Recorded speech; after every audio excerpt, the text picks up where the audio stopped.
본 시편은 이스라엘 백성뿐만 아니라 온 민족과 나라가 여호와를 찬양할 것을, 노래할 것을 선포하고 있습니다. 계속되는 말씀의 어떤 억양이랄까요, 톤이랄까요, 상당히 고조되어 있는 그러한 찬미의 그런 송영의 노래라고 볼 수 있겠습니다. 특별히 우리가 11절, 12절, 13절에 가보면 하늘은 기뻐하고 땅은 즐거워하며 바다와 거기에 충만한 것이 애치고 밭과 그 가운데 있는 모든 것은 즐거워하고 그때 숲의 모든 나무들이 여호와 앞에서 즐거이 노래하리니. 이런 구절들은 우리가 이사야서나 이런 데 말씀해 보면 이제 그 참 심판의 호랭 과정을 겪고 난 다음에 마치 그냥 송아지가 뛰듯이, 애양간에 송아지가 나와서 뛰듯이 모든 만물이 이제 즐거워하는 그런 모습들. 그래서 기뻐하고 즐거워하는, 이것은 뭐 그야말로 만물이 즐거워하는 것도 될 수 있지만 어떤 시인의, 또 우리 구원받은 백성의 어떤 감정의 이입, 우리가 저는 참 밭과 같이 산과 같이 들과 같이 뛴다. 그래서 특별히 이제 이사야서나 또 이런 말씀에 이런 그 표현법이 많이 나오지 않습니까? 특별히 13절에 보면 땅을 심판하러 임하실 것임이라. 심판이라는 것이 상당히 부정적 뉘앙스가 많은 것이 사실이죠. 좋은 일을 했으면 누가 알아주면 좋겠다, 부모님이 봐줬으면 좋겠다 하지만은 그렇지 못한 경우에는 뭔가 헤아린다는 것은 항상 두려운 일이죠.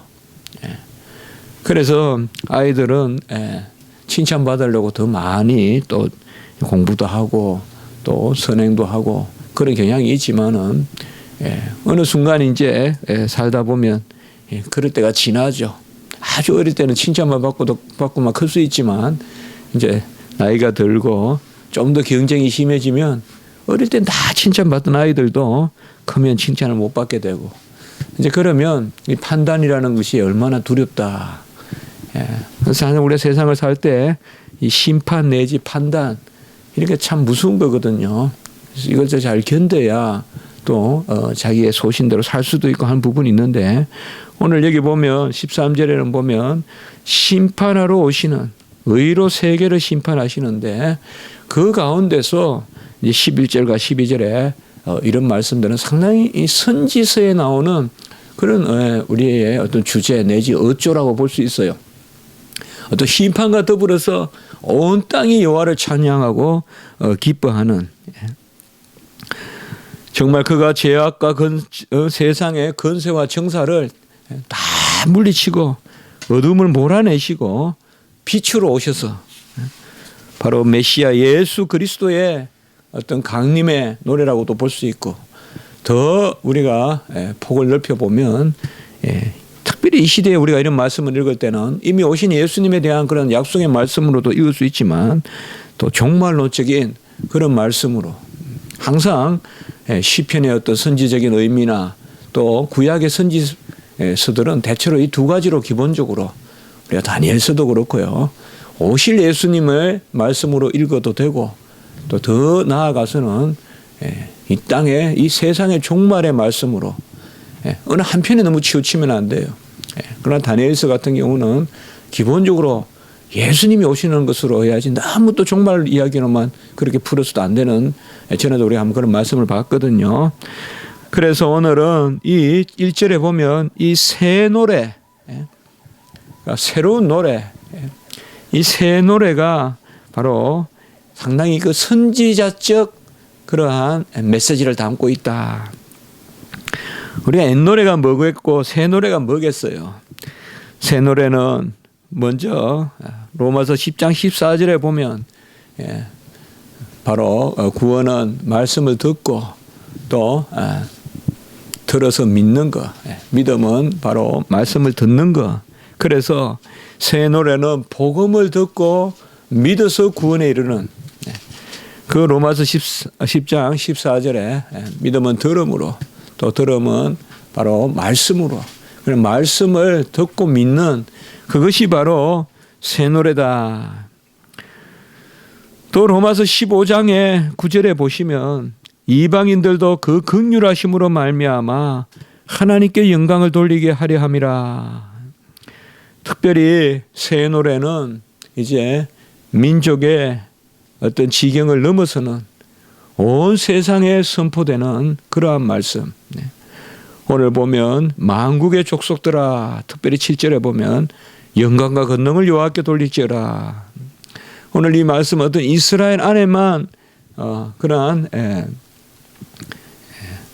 국한되는 것이 아니라 전체 백성들, 만민을 향한 이방인들에게도 돌려지는 바로 새 노래는 이스라엘 백성들만이 부르는 노래가 아니라 만민이 부르는 노래, 이방인이 그 구원에 동참하는 그 노래라고 할 것입니다. 우리가 모세의 노래가 있죠. 바로 모세가 죽기 전에 유언으로 남긴 노래라고도 볼 수 있는데요. 이 노래를 남기고 또 축복하게 되는데 그 신명기 32장 43절에 보면 너희 민족들아 주의 백성과 즐거워하라. 그러니까 이런 것을 보면 모세가 어떤 가나안 땅을 앞에 두고 하나님 앞에 찬미의 노래를 드릴 때 사실 가나안 땅은 이스라엘 백성들에게 국한되는 땅이라기보다는 그 땅으로부터 세계 만방으로 뻗어나가는 그게 바로 가나안 땅이다. 그러니까 젖과 꿀이 이스라엘 백성에게 국한되는 것이 아니라 어떻게 보면 이스라엘 백성들을 그냥 어느 지역에 살게 하시려면 애굽이 좋을 수도 있어요. 고센 땅이 좋을 수도 있고. 왜 가나안 땅으로 그렇게 옮기셨겠는가? 물론 열조에게 약속한 땅이다. 뭐 그런 아브라함에게 약속한 땅이다. 또 이삭과 야곱의 땅이다라고 우리가 볼 수도 있지만은 바로 그 가나안 땅으로 다시금 들이시는 것은 다른 것이 아니라 그 땅을 터전 삼아서 세계로 뻗어나가는 그야말로 젖과 꿀이 여호와의 신령한 것이 바로 세계로 나가는. 그래서 신명기 32장에 우리 모세 노래나 이런 거 보면 전혀 폐쇄적이지 않고 국수적이지 않습니다. 항상 우리가 말씀을 보면 중요할 때 이 찬송이 나오는데 말이죠.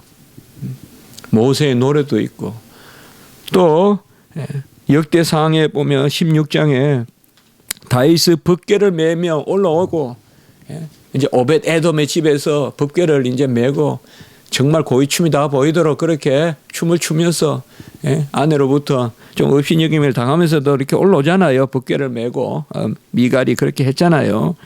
그때 아삭과 형제들에게 노래를 부르게 했는데 여기도 보면 오늘 시편과 상당히 유사하거든요. 역대상 16편에 8절로부터 36절까지 길게 나와 있는데요. 오늘 여기 96편과 내용이 아주 유사해요. 보면 특별히 16장 역대상 16장 23절에 보면 온 땅이여 여호와께 노래하며 그의 구원을 날마다 선포할지어다. 오늘 96편 1절에도 보면 여호와께 노래하라. 온 땅이여 여호와께 노래하라. 상당히 유사하거든요. 새 노래라는 말은 없지만 이 법궤도 마찬가지예요. 법궤를 이제 예루살렘으로 또 시온으로 이 다윗의 성으로 법궤를 드리는 의미가 뭐냐? 어떤 국한시키는 의미가 아니라는 거예요. 그 터가 바로 예루살렘이 그 법궤가 있는 곳이 세계로 뻗어나가는 그 성전으로부터 바로 성수가 흘러넘어서 거룩한 물이 흘러서 에스겔의 한상에서와 같이 바로 전체적으로 흘러나가는, 그래서 만국이 참여하는 요한계시록에 그야말로 새하늘과 새 땅에 그러한 생명수가 되는, 그래서 절대 우리가 구약의 이러한 말씀들을 보면 편협하지 않다. 이미 이스라엘 백성을 구약시대 때는 선민으로 삼았지만 특별히 이 새 노래라는 것은 이방을 향해서 뻗어나가는, 어떻게 보면 일시적인 구약의 경륜이 아니라 영원한 하나님의 경륜을 노래하는 바로 그 노래가 새 노래다. 이 노래는 특별히 이제 형식적으로 부르는 노래가 아니라 새 언약의 노래다. 예레미야 31장 31절 34절에 보면 내가 나의 법을 그들의 마음에 두고 새 언약을 맺으리니 말씀하셨잖아요. 그래서 새 노래는 우리가 어떤 뭐 노래 곡조가 다르고 어떤 가사가 다르다 그런 의미라기보다 새 노래는 심령으로 부르는 노래, 그야말로 성령이 우리 안에 내주하셔서 온전히 우리의 심령을 움직여 하나님께 올려드리는 찬미, 바로 그 새 노래로 여호와를 노래하라. 이 새 노래란 말은 이사야 42장 10절에 우리가 뚜렷이 볼 수가 있죠. 이사야 42장은 알다시피 이제 예수님이 이 땅에 오셔서 그 구약의 어떤 시대를 넘어서 회복시키는 그 이사야 40장부터의 노래가 계속되는 것, 바로 여호와의 종의 노래가 계속 이어지는 그 가운데서 이사야 42장 10절에 보면 항해하는 자들과 바다 가운데의 만물과 섬들과 거기에 사는 사람들아 여호와께 새 노래로 노래하며 땅끝에서부터 찬송하라, 이렇게 말하고 있어요. 여호와께 새 노래로 노래하며 땅끝에서부터 찬송하라. 이것은 바로 이방의 빛으로 오시는 우리 주 예수 그리스도, 바로 이게 이사야서 40장부터의 주제가 아니겠어요. 바로 이스라엘을 회복하는 하나님은 이방인과 더불어서 회복시킨다는 거죠. 그게 이사야의 주제죠. 구약시대 때 이스라엘 백성의 패역함이 있지만, 유다와 이스라엘 남북 왕조의 패역함이 있지만, 이제 그것을 회복시킬 때는 어떻게 시키느냐. 항상 하나님의 회복의 역사는 이전을 그저 수선하는 데 그치지 않거든요. 이전으로 그저 come to naught 하는, 0으로 만드는 게 아니거든요. 마이너스에서 0으로 회복시키는 게 아니거든요. 구약의 이스라엘 백성들을 싸매주시면서 신약의 경륜을 이루신다. 이방인들을 이제 편입시키신다. 접붙이신다. 함께 양자의 영을 받게 하신다. 그것이 바로 오늘 새 노래다. 새 노래는 구원의 노래예요. 그래서 오늘 제가 모두에 말씀을 드렸듯이 오늘 96편은 상당히 선지자적 시편이다. 뭐 저는 그렇게 한번 말씀드려보고 싶어요. 어떤 뭐 주석에 그렇게 나온 것은 잘 없던데요. 상당히 선지자적 그러한 내용을 담고 있다.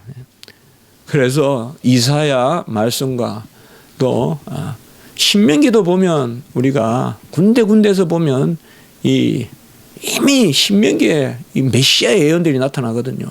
신명기에. 그래서 이 신명기 말씀을 통하여서도 우리가 아까 보았듯이 바로 온 족속이 모세의 노래를 통하여서 돌아오는, 하나님이 어딘가 몰두시킬 때는 그곳에 이렇게 편협되게 머물려는 게 아닌 것 같아요. 항상 보면 하나님이 정가같이 두실 때가 있거든요. 우리 인생의 여정에 보면요. 정말 면도 못 되고 선도 못 되고 정가같이 말이에요. 뚝 떨어져서 그냥 무슨 이게 뭐 이 면적이 없어요. 그냥 내 존재만 있어요. 점이에요. 그냥 내가 그냥 있다는 거지 뭐 아무 능력도 없고 아무 뭐 친구도 없고 그냥 정가같이 그냥 툭 떨어져 있을 때가 있어요. 그럴 때가 어떻게 보면 하나님이 확산시킬 때다. 막 붙들어 놨을 때 확산되는 게 아니라 정확한 점에 핀업, 딱 핀을 꼽았을 때 그때 확산이 된다 이 말이에요. 어떻게 보면 십자가가 밝히 보이거늘 그것도 십자가에 정확하게 못이 박힌, 정이 박힌 그 주님, 그 중심성을 정확하게 볼 때 그때 육체의 그 찢긴 육체로 비칭에 관통해서 희장을 가르는 그 육체의 산길이 전 세계로 뻗어가는 우리의 성도의 삶은요, 어떻게 보면 면적을 만드는 삶이 아니라 이 점을 만드는 삶이 돼야 돼요. 우리가 기도하면서 항상 더 빨라야 돼요. 집중해야 돼요. 그럴 때 면적이 생기고 그럴 때 입체적이 되는 거지. 느슨하게 이것저것 다 그냥 붙들고 다 만지고 그럴 때는 면적이 있는 것 같아도 아무 능력이 없어요. 영향력이 없어요. 바로 새 노래, 이스라엘 백성에게 부를 새 노래는 바로 그러한 뻗어나가는, 바로 끌어안는, 그러면서도 오늘 여기 말씀 후반부에 보면 마지막 절에 나오지만은 심판주에 우리가 집중해야 되는 그 노래가 바로 오늘의 시편의 주제라고 볼 것입니다. 오직 구원은 그의 이름으로 말미암고, 2절에 보면 여호와께 노래하고 그의 이름을 송축하고 그의 이름을 믿는 자. 그러니까 우리 성경에서 이름은 많은 경우에 존재 그 자체를 뜻합니다. 그래서 어떤 명분이나 그런 것이 아니라 존재 그 자체. 여호와께 노래하며 그의 이름을 찬양하며. 지난주에도 우리가 말씀을 보았지만은 영접하는 자, 이름을 믿는 자에게는 바로 그 이름이죠. 천하 만국에 다른 이름을 주신 적이 없고 오직 예수 그리스도의 이름으로 구원을 얻는 그 이름을 송축하며 3절에 보시면 그의 영광을 백성 가운데 그의 기이한 행적을 만민 가운데 선포할지어다 라고 이렇게 말하고 있습니다. 우리는 영광이란 말씀도 역시 또 지난주 설교에도 봤죠. 우리가 그의 영광에 참여하는 것, 그게 우리의 영화롭게 되는 것이라고 했는데 영광은 완전하심을 뜻한다. 분명히 영광은 어떤 우리가 뭐 빛이라거나 광채, 광희, 뭐 어떤 그런 거, 어떤 글로리아 이런 거 생각하실 수 있겠지만은 그렇게 많이 그리기도 하고 또 아우라 이런 것도 있겠지만은 영광은 어떤 하나님의 완전하심, 하나님의 어떠하심을 그대로 다 모아서 그냥 영광이라 하면 안 되겠는가. 영광은 분명히 속성을 뜻하는 것은 아니에요. 하나님의 속성을 뜻하는 것은 아니에요. 그러나 하나님의 속성을 표현하는 말이에요. 영광이다. 우리가 뭘 봤어요? 아름답다. 뭘 봤어요? 선하다. 뭘 봤어요? 크다, 작다. 하나님을 봤어요. 영광이다 이 말이죠. 표현하는 거예요, 표현. 하나님을 봤을 때는 영광이다 이 말이 나오는 거예요. 그래서 영광이다 이런 완전하신 하나님, 무한하신 하나님. 그러니까 영광을 돌린다는 것은 뭐예요?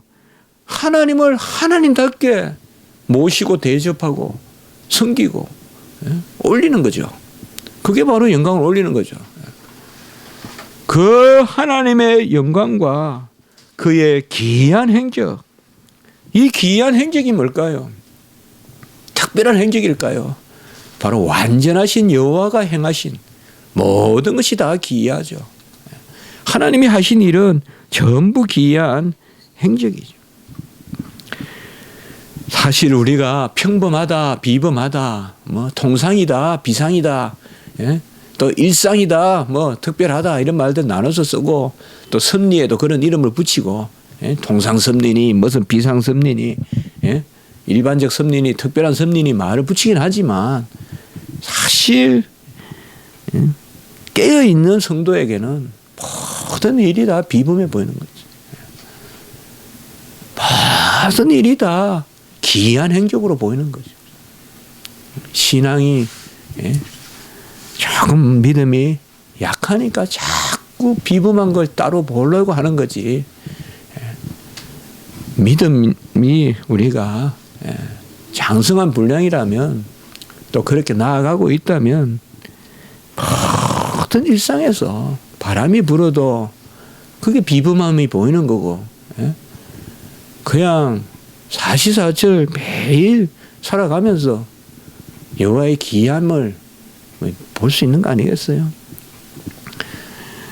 바로 그의 온전한 영광 가운데 기이한 행적을, 그러니까 여호와께서 하신 것은 전부 다 기이한 것이에요.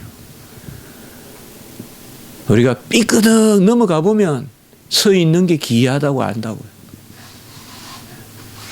배가 고파 보면 밥 한 그릇의 기이함을 안다고요. 모든 것을 기이하게 날 지키는 거예요. 호흡이 답답하고 스톱업 막 숨이 막히면 얼마나 이 호흡이, 이 브리딩이 얼마나 호흡한다는 것이 기이한 것인지 안다고요. 다 기이한 거예요. 여호와 하나님이 하신 것은. 우리가 호흡하는 게 기이한 것이겠어요? 무슨 날아다니는 게 기이한 거겠어요? 호흡하는 게 훨씬 기이한 거죠. 호흡하는 게 훨씬 기이한 것이에요.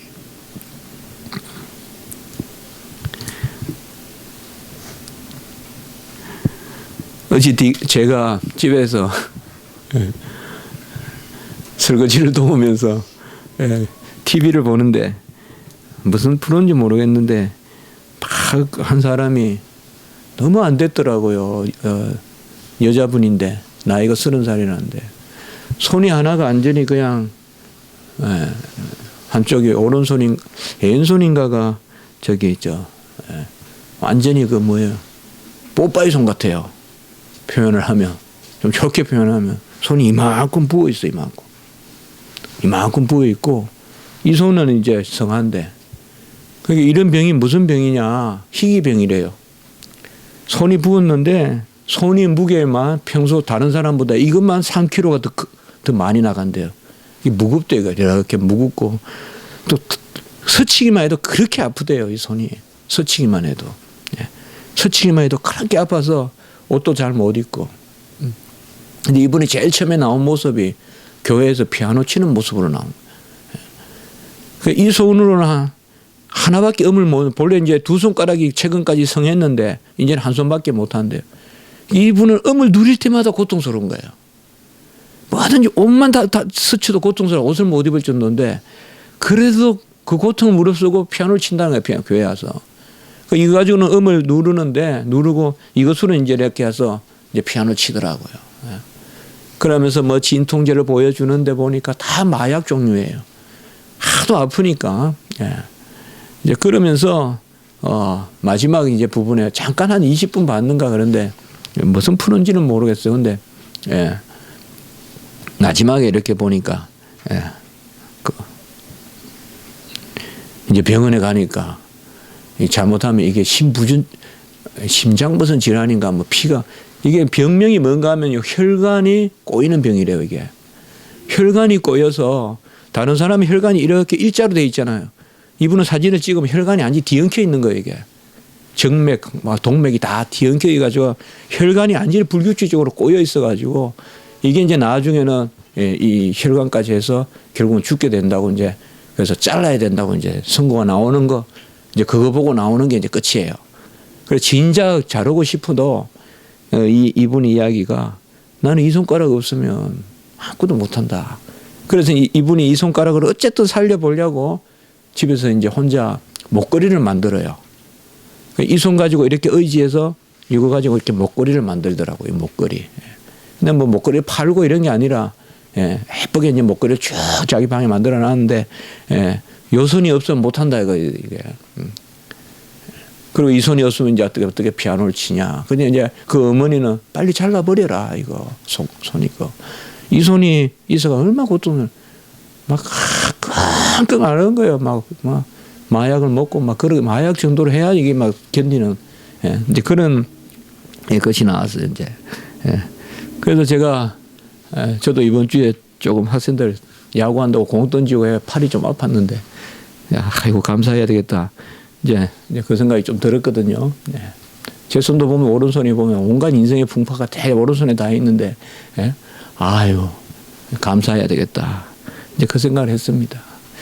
사실상 여호와 하나님이 우리에게 무슨 기이한 행적이 있어요. 오늘 팔 들고 두 팔 흔들고 다니는 거 이 기이한 행적이.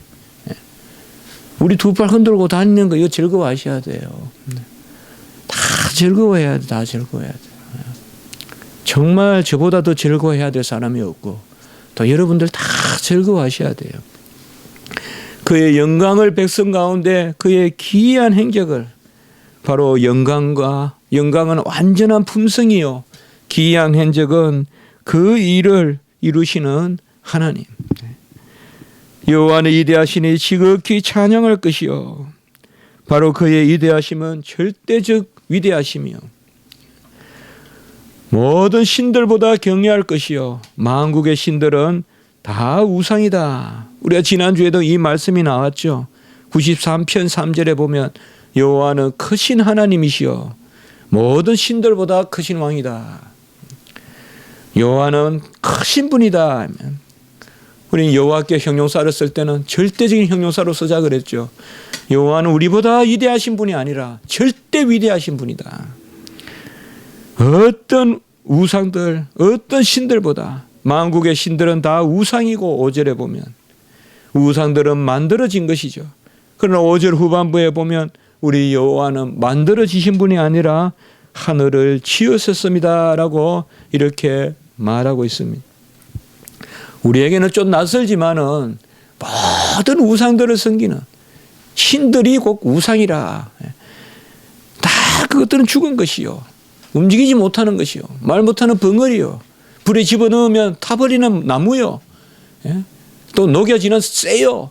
그런 우상을 섬기지 말고 돈을 섬기지 말고 명예도 섬기지 말고 바로 우리 주님이 위대하시니 지극히 찬미할 것이요.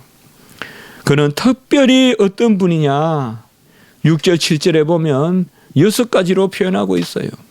존귀와 이음이 그의 앞에 있고 능력과 아름다움이 그의 성소에 있고 영광과 권능을 돌리지어라. 존귀는 무엇이겠습니까? 바로 그분이 홀로 높은 하나님이시여 그분이 처음이요 나중이신 분입니다. 존귀하신 것은 알파요 오메가 되시기 때문에 그분이 귀한 것입니다. 위엄은 무엇이겠습니까? 바로 그만이 홀로 뜻을 지니시고 그 뜻을 이루십니다. 위엄이라는 것은 뜻하심과 그 행하시는 능력이 무한함을 뜻합니다. 그리고 바로 이어지는 능력이 있다. 능력은 금방 말씀드렸던 것이 하나님의 능력은 우리를 향한 뜻을 이루는 하나님의 권능, 바로 능력. 우리를 향한 뜻을 이루는 것입니다. 그리고 아름다움이 그의 성소에 있다. 이렇게 말하고 있습니다. 아름다움은 바로 하나님이 주시는 완전함입니다. 아까 우리가 영광이라고도 말씀할 수 있겠습니다. 세상은 다 불완전하니까 결코 완벽한 아름다움을 줄 수가 없습니다. 여호와만이 진정한 우리의 신랑이시여 여호와만이 진정한 아름다운 분이십니다. 우리가 참 아름답도다 세상 만물을 노래하지만 그것은 그 안에 여호와를 보기 때문에 아름다운 것이요. 여호와가 보여야 세상이 아름다운 것이에요. 하늘의 별이 어찌 아름답게 보이겠어요. 그 지으신 여호와의 손이 보이니까 아름다운 것이에요. 저는 누구보다도 이걸 만끽하고 살아요. 저는 세상 만물들을 많이 보려고 노력해 봤거든요. 옛날에. 요새는 보면 그렇게 아름답게 보이거든요. 완전히 하나님이 제가 신학교 가고 어려부터 만물이 그냥 아름답게 보이게 만드셨어요. 왜요? 만물을 보면 배후에 하나님이 아니면 그 앞에 하나님이 보이기 때문에 그 만물이 아름다운 거죠. 여호와가 아름다우니 참 아름답도다. 주님의 세계는 그러나 여호와가 아름답기 때문에 주님이 지으신 모든 세계가 아름다운 것입니다. 그래야 여호와께 영광과 권능을 돌리라. 그가 완전하시고 만물이 그로 인하고 말미암고 그로 돌아가기 때문에 그 여호와께 영광을 돌리고 오직 그에게만 권세와 능력을 돌려라라고 이렇게 말하고 있습니다.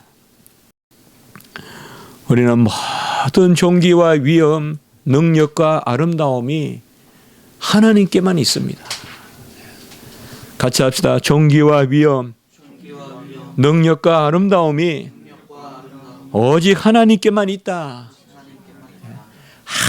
아주 귀한 것은 하나님께 있어요. 그러니 사람을 천하게 여기지 말라는 게 아니에요. 그러니 사람을 더불어 사랑해야 돼요. 그러니 판단하면 안 돼요. 존귀하신 분은 하나님이라고 하고 사람을 미워하면 존귀하신 하나님을 모르는 거예요. 사람을 존귀하다 여기니까 사람을 자꾸 미워하는 거예요. 사람을 존귀하다 여기니까 사람을 미워하는 거예요. 사람은 본래 존귀하지 않다고 여기면 사람을 사랑할 수 있어요. 하나님만이 존귀하다고 여기면 사람은 다 흠이 많고 부족함이 많은 것을 알기 때문에 나도 그렇고 너도 그렇다는 걸 알기 때문에 사랑할 수 있어요. 오직 위엄과 존귀와 능력과 아름다움이 하나님께만 있어요. 다른 건 다 그 하나님의 아름다움을 드러내는 한에 있어서 우리가 즐겨야 돼요. 세상 만물도 하나님의 아름다움을 드러내는 한도 내에서 즐겨야지. 하나님의 아름다움을 세상 것이 대체하면 안 돼요. 그것은 우상이 되는 거예요. 만국의 족속들아 여호와께 영광을 돌릴지어다. 7절 후반부에 앞절에 말씀하고 있어요. 만국의 족속들아 여호와께 영광과 권능을 돌릴지어다. 예물을 들고 궁중으로 나아가고 8절에 보면 예물을 들고 그의 궁중으로 나아갈지어다. 그래, 이 말씀을 뭐 너무 지나치게 연결하는지 몰라도 우리가 이 시편을 선지자 시편까지 본다면 동방 박사를 한번 생각해 볼 수가 있겠죠. 이방 동방 박사들이 예물을 들고 예수님께 오는, 주님이 곧 성전 아니겠어요. 그걸 우리 한번 제가 이 말씀을 보면서 떠올려 봤어요. 예수님이 오셨을 때 왜 그 기사를 썼을까? 다 하나님의 말씀은 다 구약과 신약이 다 서로 통하거든요.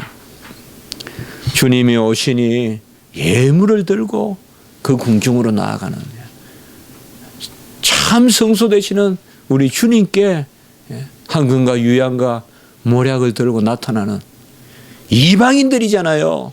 동방 박사들은.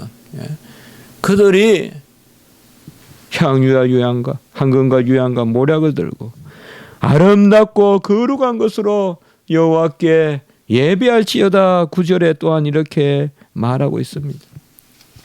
아름답고 거룩한 것이 뭐겠습니까? 여러 가지 설명이 가능하겠지만 한 가지밖에 없습니다.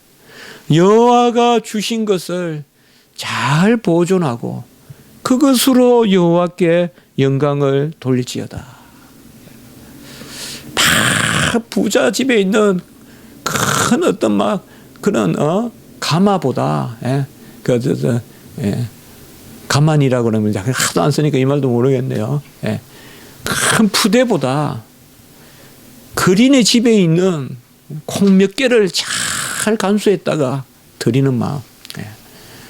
다 집에 막 큰 거 많은 거 그거보다 어떤 빈자의 집에 있는, 가난한 집에 있는, 빈천하고 비난한 집에 있는 그 어떤 콩 몇 개를 다 했던 그게 바로 아름답고 거룩한 것이에요. 하나님이 주신 것, 하나님이 우리에게 주신 것을 잘 보존해야 돼요. 우리의 심성 잘 보존해야 돼요. 우리의 인격 잘 보존해야 돼요. 하나님이 우리에게 주신 말씀 잘 보존해야 돼요.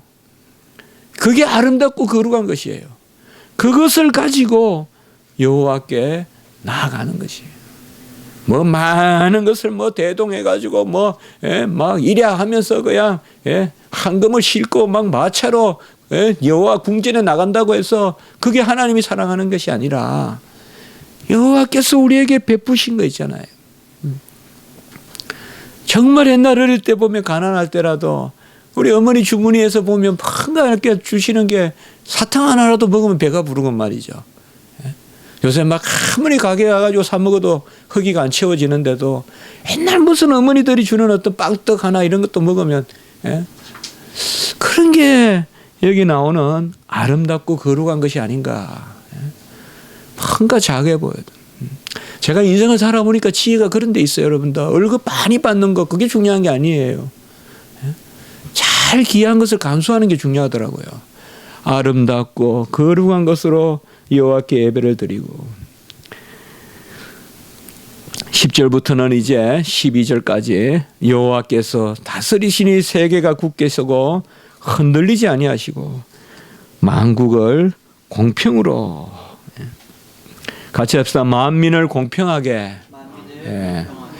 이 공평이란 말이 이제 우리가 영어로는 equity라는 단어가 되겠는데요. 제가 신학 공부를 하러 가니까 이 공평이라는 걸 많이 다루더라고요. 우리는 신학에서 이런 걸 잘 안 다루는데요. 그래서 어느 학자도 있고 칼빈의 공평, equity 그렇게 해서 뭐 다루더라고요. 뭐 라틴어로 아이쿠타스를 하는데 그걸 다루던데요. 여호와의 공평이 뭘까요? 이걸 한번 생각해 보세요, 여러분들. 우리가 여기서 오늘 답을 찾지는 말고 시편 45편의 6절에 보면 같이 합시다. 공평의 홀. 여호와께서 왕으로서 들고 계시는 홀은 공평의 홀인데 이 공평이 뭘까요? 우리가 조금 가졌다고 교만하지 말고 또 조금 덜 있다고 너무너무 자탄하지 말고 여호와는 공평하신 분입니다. 그러니 서로 인격적으로 남을 존중하고 내가 뭐 좀 가졌다고 여호와의 공평으로 보면 이 꽃만 아름다운 게 아니에요. 저 들꽃도 아름다운 거예요. 여호와가 지으셨는데 우리가 공평이라는 것을 생각해 보면 다 아름다운 거예요. 어디 뭐 한 인간이 뭐 수천만 명을 대표하는 것 같아도 그 한 인간은 한 인간일 뿐이에요. 대통령도 한 인간일 뿐이고 다 똑같아요. 목사도 한 인간일 뿐이고 여호와가 공평하게 지으셨어요. 다 사람을 공평하게 지었어요. 내가 좀 부족해도 또 어떤 부분에 하나님이 장점을 주신 거예요. 그거 항상 생각하셔야 돼요, 우리가. 내가 좀 모자라도. 다 있어요. 어떤 사람은 좀 더 좋은 가문에서 태어날 수도 있고, 어떤 사람은 치질이 가난한 집에서 태어날 수도 있어요. 그거는 어릴 때 천지 차이예요. 어릴 때 천지 차이라고요. 누구는 굶고, 누구는 배부르고, 그래도 그게 불공평해 보여도 나중에 나이가 들어보면 다 공평한 부분이 있어요. 그 어린아이는 어릴 때부터 좀 더 강인한 것을 배우고 인생을 좀 더 강하게 사는 걸 배워서 커서 큰 재산을 부모한테 물려받았다 생각해요. 어려울 때도 견디는. 그렇게 우리가 어떤 일들이 있을 때 너무 불공평하게 보지 마시고 또 혹은 내가 뭐 좀 잘한다고 해서 막 그렇게 하지 마세요. 11절, 12절은 아까 말씀을 봤습니다. 저는 이것을 어떤 일반적인 어떤 피조물이 노래하라 그것보다는 오늘은 그렇게 보지 말고 전체적으로 이 시편 기자가 감정을 이입해서 하늘은 기뻐하고 내 마음을 노래한 것이라고 생각. 땅은 즐거워하고 일종의 감정 이입 같이 보는 것이로 볼 수도 있다 이 말이죠.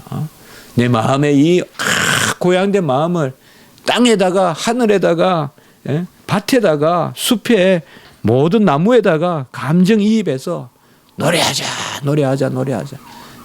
물론 일반 자연도 노래하지만은 내 마음을 노래한 것이요. 여호와가 공평하게 다스리시라. 우리 전에 말씀을 나누었죠. 우리가 심판을 두려워하지 않는 것은 심판 자체가 두려워하지 않는 것이 두려웠지 않아서가 아니라 바로 우리에게는 은혜가 예비되어 있기 때문에 우리가 판단받는 거로 말하면 우리가 나아서 심판을 두려워하지 않는 것이 아니라 우리도 부족하지만 우리는 은혜가 그 심판의 죄를 도말하기 때문에 우리는 심판을 즐거워한다. 이제 오늘 말씀을 이렇게 우리가 생각하면서 여호와께 찬미하고 새 노래로 여호와께 노래하고 오늘 후반부의 말씀과 같이 특별히 오늘은 우리를 공평하게 지으신 하나님 이런 것을 노래하는 그런 은혜가 있길 바랍니다. 한번 기도드리겠습니다. 거룩하고 자비로우신 하나님 아버지 귀한 말씀으로 저희들 영혼을 채우시니 감사합니다.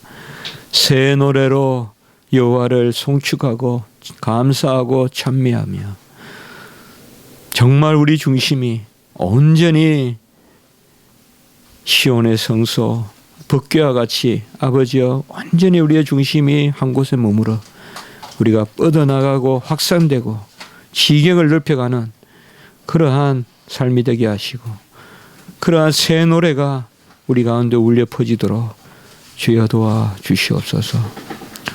오늘 말씀과 같이 무엇보다 공평하신 하나님이 모든 것을 지으시고 운행하신 하나님이 우리의 삶을 주장함을 기억하게 하시고 감사하게 하시고 온전하신 영광 가운데 계신 주님께서 기이한 행적을 날마다 우리에게 베푸심을 기억하면서 지금 오늘 이 시간 우리가 있는 것이 여호와의 기이한 행적임을 알게 하시고 감사하는 저희들 되게 하시옵소서.